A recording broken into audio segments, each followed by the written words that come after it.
Tu rêves de succès, d'indépendance, de laisser un héritage, mais tu regardes ta vie et tu te dis « Je n'ai pas d'argent, pas de contact, pas d'opportunité. Comment pourrais-je réussir ?» Écoute bien, il y a un homme né dans la pauvreté, sans privilèges, sans nom célèbre, dans une Amérique divisée et incertaine. Il n'avait ni héritage, ni réseau. Seulement une foi solide, une discipline de fer et une vision qu'il n'a jamais lâchée. Il s'appelait John Davison Rockefeller. Et contre toute attente, il est devenu le tout premier milliardaire de l'histoire moderne. Ce n'est pas une fable, c'est un fait historique. L'homme le plus puissant de son époque est parti de rien, exactement comme toi. Si tu veux comprendre comment il l'a fait, et surtout, pourquoi toi aussi tu peux construire quelque chose de grand, reste bien jusqu'à la fin. Cette histoire peut changer ta vision de la réussite. John Davison Rockefeller naît en 1839 dans une petite ferme de Richford, dans l'État de New York. Sa famille est pauvre et sa jeunesse est marquée par l'instabilité. Son père, William Rockefeller, est un commerçant charlatan, souvent en voyage, qui vend des remèdes douteux et fuit les responsabilités familiales. John apprend très jeune à ne compter que sur lui-même. À l'opposé de son père, sa mère Eliza est une femme profondément croyante, rigoureuse et économe. C'est elle qui façonne son caractère. Elle lui enseigne l'importance du travail bien fait, la valeur d'une pièce économisée, la dignité dans la simplicité et surtout la crainte de Dieu.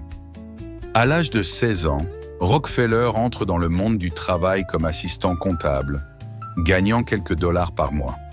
Mais il ne se contente pas de travailler. Il observe, note tout, apprend vite. Son but est clair, devenir indispensable. Il ne boit pas, ne fume pas, ne sort pas. Sa vie est centrée sur la discipline, la prière et l'excellence. Très tôt, il prend une décision radicale. Il donnera 10% de tout ce qu'il gagne à l'Église, une forme de dîme qu'il respectera jusqu'à sa mort, qu'il gagne $1 ou $1 million. Pour lui, l'argent est un outil au service de Dieu, de la famille et du progrès. Il ne voit pas la richesse comme une fin, mais comme une responsabilité spirituelle. Ce mélange rare de foi, de rigueur morale et d'ambition va devenir la base de tout son empire. Dans les années 1860, alors que l'Amérique est secouée par la guerre civile et que l'économie cherche un second souffle, une nouvelle industrie explose, le pétrole. Utilisé d'abord pour alimenter les lampes à kérosène, cet or noir devient rapidement la ressource la plus convoitée du pays. John D. Rockefeller, encore jeune entrepreneur à Cleveland, y voit une opportunité immense. Mais au lieu de se lancer dans le forage comme tout le monde, il choisit une autre voie, le raffinage. Pourquoi? Parce qu'il comprend que le vrai pouvoir ne se trouve pas dans l'extraction brute, mais dans la transformation et le contrôle de la chaîne de valeur. En 1870, à l'âge de 31 ans, il fonde avec quelques partenaires la société Standard Oil.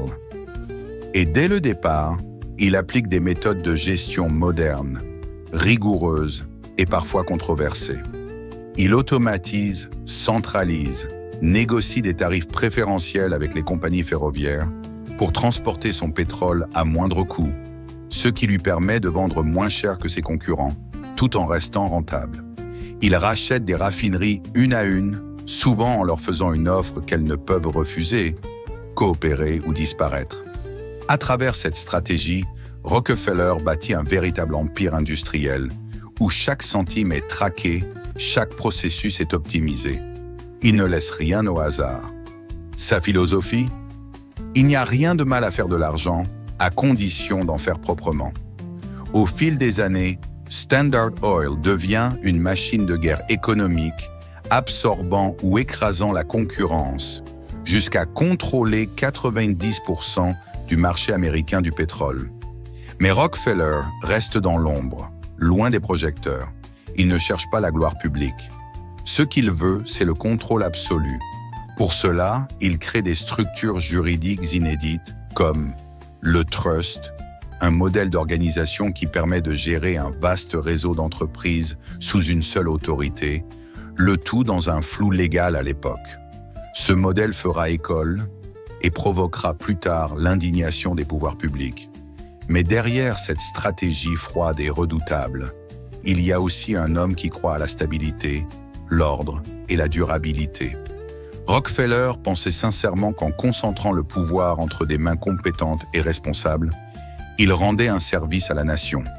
Il voyait la concurrence chaotique comme un gaspillage et son entreprise comme une solution rationnelle à un marché désorganisé.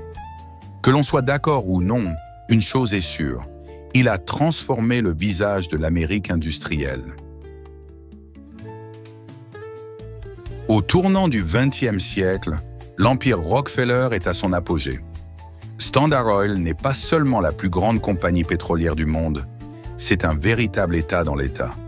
Son influence économique et politique inquiète de plus en plus les autorités et l'opinion publique. De nombreux journalistes, surnommés les muckrakers, dénoncent les abus des monopoles industriels et parmi eux, Standard Oil devient le symbole du capitalisme impitoyable. En 1904, l'enquête d'Ida Tarbell, une journaliste dont le père avait été ruiné par Rockefeller, expose en détail ses pratiques commerciales.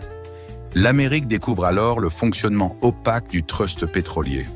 En 1911, après des années de procès, la Cour suprême des États-Unis rend un verdict historique. Standard Oil est dissoute pour infraction à la loi antitrust Sherman. C'est un coup spectaculaire. L'entreprise est fragmentée en 34 sociétés indépendantes, dont plusieurs deviendront des géants comme Exxon, Mobil, Chevron ou Amoco. On aurait pu croire que ce démantèlement allait ruiner Rockefeller, mais c'est tout l'inverse qui se produit, car il détenait des actions dans chacune des nouvelles entités créées. Lorsque leur valeur s'envole, sa fortune explose. À plus de 70 ans, il devient le premier milliardaire de l'histoire moderne, avec une richesse personnelle estimée, en valeur ajustée, à plus de 400 milliards de dollars actuels. Une somme que même les plus riches d'aujourd'hui peinent à atteindre. Mais ce que beaucoup ignorent, c'est que Rockefeller n'était pas seulement un homme d'affaires impitoyable. C'était aussi un philanthrope visionnaire, obsédé par l'idée de rendre à la société. Il disait souvent « Dieu m'a donné l'argent et je dois l'utiliser pour faire le bien ». Dès ses premières années, il avait commencé à soutenir des églises, des orphelinats et des écoles. Mais avec l'âge, sa philanthropie devient massive et structurée. En 1913, il fonde la Rockefeller Foundation, qui va investir des centaines de millions de dollars dans la santé, la recherche scientifique et l'éducation dans le monde entier.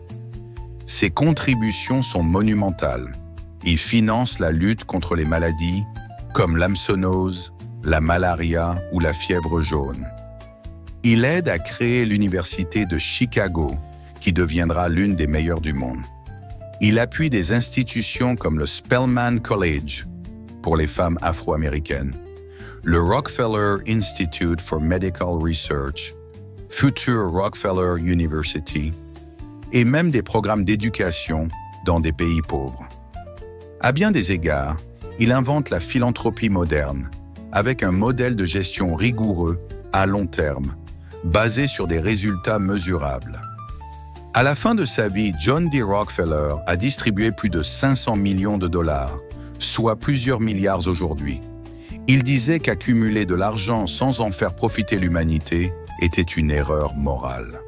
Et malgré les critiques qu'il a pu recevoir, une chose reste indiscutable. Il a changé le monde, non seulement par le pétrole, mais aussi par son engagement à construire un avenir plus sain et plus instruit. Son héritage se trouve autant dans nos stations-service que dans nos hôpitaux, nos universités et nos laboratoires de recherche. L'histoire de John D. Rockefeller n'est pas seulement celle d'un homme devenu riche, c'est celle d'un visionnaire, d'un travailleur acharné, d'un stratège qui a su transformer une époque et redéfinir ce qu'était la réussite. Il est passé de l'ombre à la lumière, du rejet à l'influence mondiale, de la pauvreté à la première fortune de l'histoire. Mais plus encore, il a prouvé que la discipline, la foi, la vision à long terme et la maîtrise de soi peuvent porter un homme au sommet, même quand tout semble perdu d'avance.